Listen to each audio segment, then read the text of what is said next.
ఈరోజు ఆంధ్రప్రదేశ్ కోరుకున్నటువంటి ముఖ్యమంత్రి ఈరోజు వచ్చారు. మీరు చూసుంటారు, నిన్న మొట్టమొదటి సంతకం 5 అద్భుతమైనటువంటి పథకాలని చెప్పను, నేను వరాలని చెప్తాను, పెట్టారు. ముఖ్యంగా స్పెషల్ డిఎస్సి, మెగా డిఎస్సి ఇస్తానన్నారు. అలాగా దాదాపు 17,000 మెగా డిఎస్సి ఇచ్చారు.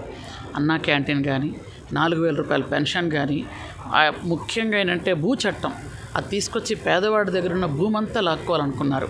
అది కానీ యువతకి స్కిల్ డెవలప్మెంట్ కానీ, ఇవన్నీ 5టికి మంచి వరాలకి సంతకం పెట్టారు.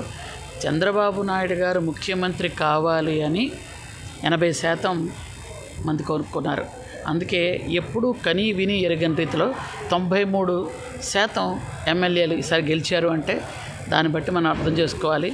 ముఖ్యంగా 151 సీట్లు వచ్చినటువంటి ఒక సైకో ఈరోజు ఆ మధ్యలో 5 ఎగిరిపోయి 11 మిగిలింది.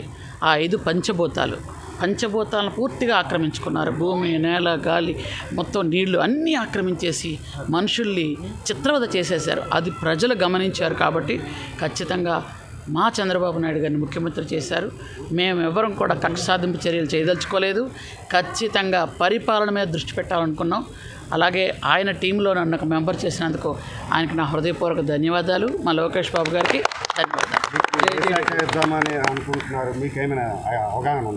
ఆయన ఇచ్చాక తెలుస్తుంది, నాకు ముందు చెప్పమంటే ఎలా చెప్తాను. మీకు ఇచ్చే శాఖ మీద మీరు ఆంధ్ర రాష్ట్రానికి ఏం చేయాలనుకుంటున్నారు? ఏ శాఖ ఇచ్చినా శాఖ వచ్చాక చెప్తాను ఏం చేయాలనుకున్నది. అంటే ఏ శాఖను ఇప్పుడు రెవెన్యూ అవ్వచ్చు, గిరిజన శాఖ అవ్వచ్చు, శిశు సంక్షేమం అవ్వచ్చు, దాని మీద ఏదైనా శక్తి వంచన లేకుండా పనిచేస్తాం, త్రికరణ శుద్ధితో పనిచేస్తాం.